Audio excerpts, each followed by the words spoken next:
To this, though, on your Sunday morning, we start with that Fox News alert. The manhunt for James Foley's executioner narrows now. U.S. officials confident they will find the killer, even saying it will happen, quote, soon.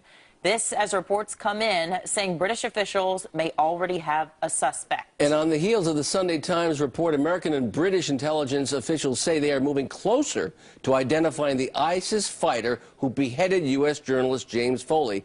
Experts speculate officials are working frantically to confirm before any name is actually released. So who is this alleged suspect? Reports are that it's an aspiring British rapper whose music played on BBC Radio 1. He was reportedly radicalized by followers of an Islamic preacher, even leaving London last year to travel to Syria to fight in the civil war. Well, his father reportedly has al-Qaeda ties and is currently awaiting trial here in Manhattan for a pair of U.S. embassy bombings. According to the Telegraph, this man is one of an official list of British jihadists who may be responsible.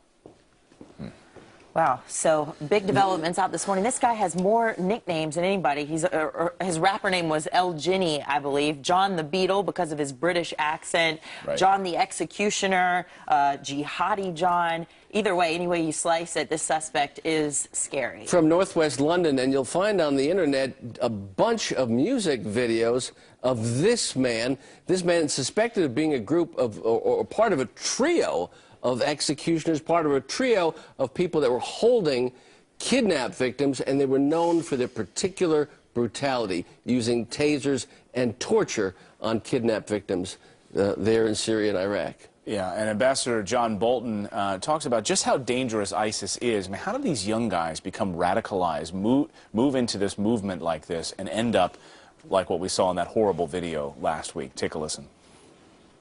I think that they're concerned there might be co-conspirators in London, that they want to try and roll them up as well. So I suspect there's a lot going on behind the scenes.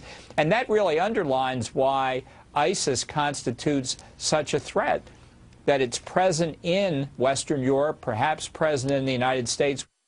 You know, we're going to talk to Lieutenant Colonel Tony Shaffer a little bit later in the show this morning on exactly what the U.S. is considering when we talk about considering airstrikes in Syria, because we've been hearing reports out of Washington over the past 2 days that that's what the U.S. is seriously considering. And if you listen to British intelligence this morning, it's fascinating as to exactly where they've been looking to see where that video was shot.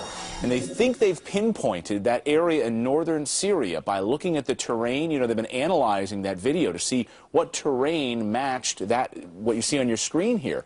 And when they looked at satellite images, they believe that it was in northern Syria, along that border there, near Raqqa, near the town of Raqqa, where this video was shot. So would airstrikes hit that particular area where members of ISIS have been able to form and carry out these brutal attacks? And you see there at the bottom of the screen, White House official, that was Ben Rhodes, saying we're not going to be restricted by borders.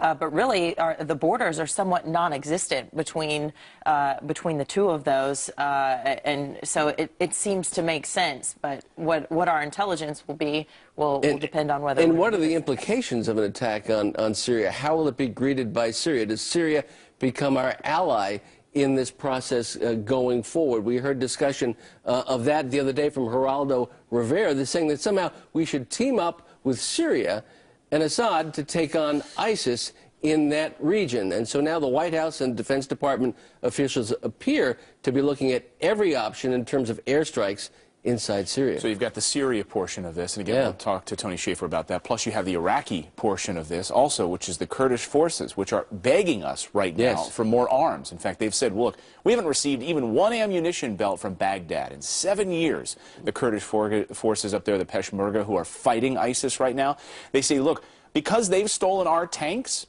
we need metal-piercing bullets to get through the tanks, the U.S. tanks that they've stolen from us. Look at them on the backs of those tanks right now.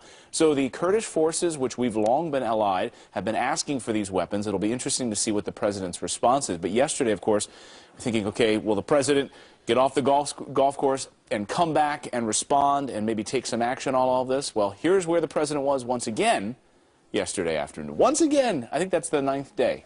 Yeah, Wednesday and Thursday, we saw that Wednesday he was really under fire because that was just moments after James Foley's parents had their press conference talking about how terrible they were feeling about losing their son. And then he's on the golf course with Alonzo Mourning, does the same thing the next day, took a break yesterday, I think going hiking with his wife, and then back to the course. Back at it yesterday. Absolutely. And as cities gird and take on new protections in terms of potential terror attacks, people are asking, what message is the president really sending to our enemies around the world, especially to ISIS? Listen to what Governor Perry had to say in New Hampshire with regard to the growing threats.